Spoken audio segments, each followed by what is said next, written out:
بسم اللہ الرحمن الرحیم۔ منکرین نبوت کا انجام کیا ہوگا؟ اللہ رب العالمین ان سے کیسا سلوک کرے گا؟ سورہ آل عمران کی آیت نمبر 56 کے ضمن میں جانتے ہیں کہ پیغمبروں میں حضرت عیسیٰ علیہ السلام جو نبی اور رسول ہیں، ان کے منکرین کا انجام کیا ہوگا، اور جو فرما برداری کرنے والے ہیں اللہ رب العالمین ان کو کس نعمت سے نوازتا ہے۔ ان دونوں باتوں کو 56 نمبر آیت کے ضمن میں سیکھتے ہیں۔ ارشاد باری ہے، فَأَمَّا الَّذِينَ، پس وہ لوگ جنہوں نے کفر کیا، فَأَمَّا الَّذِينَ كَفَرُوا، and as those who disbelieved، فَأُعَذِّبُهُمْ، میں انہیں عذاب دوں گا، میں انہیں سزا دوں گا، عذابًا شدیدا، سخت سزا، فَأُعَذِّبُهُمْ عَذَابًا شَدِيدًا، I will punish them with a severe punishment، فی الدنیا، اس دنیا میں بھی، والآخرہ، اور اس کے بعد بھی، آخرت میں بھی، فی الدنیا والآخرہ، in this world and the hereafter، وما لہم، اور ان کے لیے نہیں ہوگا، من ناصرین، کوئی مددگار، کوئی مدد کرنے والا، وما لہم من ناصرین، and they will have no helpers، ان کے لیے کوئی مددگار نہیں ہوگا۔ اب جو نبی کا انکار کرتا ہے، نبی کا منکر ہوتا ہے، تو قرآن حکیم اس کے بارے میں بیان کرتا ہے، فَأَمَّا الَّذِينَ، فا یہ تفصیلیہ ہے اور اما شرطیہ ہے، کفروا، جنہوں نے کفر کیا۔ اب عیسیٰ علیہ السلام کے جو توہین کرنے والے ہیں، قرآن مجید نے ان کو کہا کہ فَأَمَّا الَّذِينَ كَفَرُوا،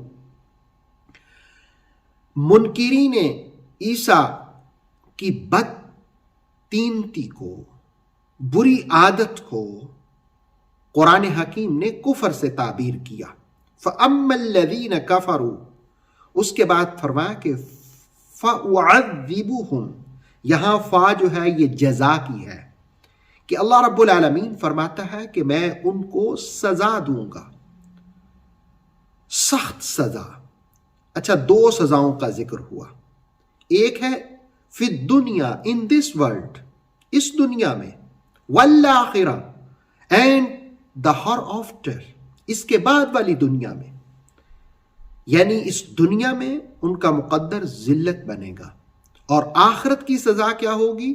دوزخ، جہنم، یہ ان کے لیے۔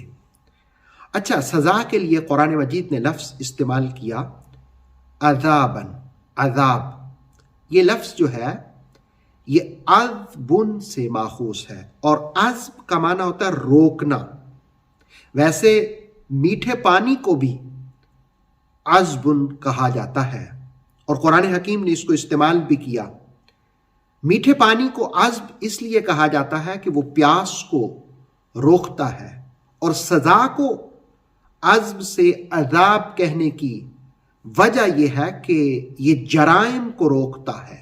یہ جو جرائم ہیں ان کے آگے، جس وقت ایک شخص کو پتا ہو کہ میں نے جرم کیا تو مجھے سزا ملے گی، تو پھر وہ جرائم سے رکتا ہے۔ تو قرآن مجید نے اس لیے یہ سزا کے لیے عذاب کا لفظ استعمال کیا، فَأُعَذِّبُهُمْ عَذَابًا شَدِيدًا فِي الدُّنْيَا وَالْآخِرَةِ، اور منکرین نبوت کی دوسری سزا یہ بیان کی، ان کے بارے میں دوسری بات یہ بیان کی، وَمَا لَهُم مِّن نَاصِرِينَ، اور ان کے لیے کوئی مددگار نہیں ہوگا۔ یاد رکھیے، جو بندگان خدا ہوتے ہیں، جو اللہ پر ایمان رکھتے ہیں، جو رسول کی محبت کو سینے میں سجاتے ہیں، جو اس کی راہ پر چلتے ہیں، جو اس کے محبوب کی پیروی کرتے ہیں، پھر وہ اللہ کی مدد کے حصار میں ہوتا ہے، پھر اللہ اس کی حفاظت فرماتا ہے۔ جیسے عیسیٰ علیہ السلام اس کے بندے تھے، اس کے رسول اور اس کے بھیجے ہوئے، اللہ رب العالمین نے ان کی مدد کا حصار ایسا قائم کیا کہ منکرین ان کو شہید کرنے کے در پہ ہے، لیکن اللہ رب العالمین نے ان کو اٹھا لیا اپنی جانب۔ یہ کیا تھا؟ یہ مدد الہی تھی۔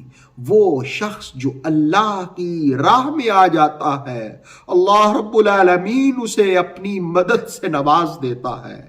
مولا ہمیں اپنی راہ میں بھی قائم رکھ اور اپنی مدد سے بھی نواز دے۔ لیکن جو منکر ہوتا ہے، جو کفر کرتا ہے، تو پھر اللہ رب العالمین کفر کی وجہ سے اس کی مدد واپس لے لیتا ہے، اس سے مدد ختم کر دیتا ہے۔ گویا جو اس کے محبوب نبی رسولوں کے منکر ہوتے ہیں، قرآن مجید کہتا ہے وَمَا لَهُم مِّن نَاصِرِينَ، اور ان کے لیے کوئی مددگار نہیں ہوگا۔ اللہ رب العالمین ہمیں آخرت کے عذاب سے بھی محفوظ فرمائے اور ہمیشہ اپنی مدد سے نوازتا رہے۔ اوتھینٹک اسلامک نالج کے لیے نور وحی یوٹیوب چینل کو سبسکرائب کیجئے، بیل آئیکن کو بھی لازمی پریس کریں۔ نور وحی کے فیس بک پیج، ٹک ٹاک اور انسٹاگرام کو بھی فالو اور لائک کیجئے تاکہ ہماری ہر نئی آنے والی ویڈیو آپ تک بر وقت پہنچ سکے۔ Thank you.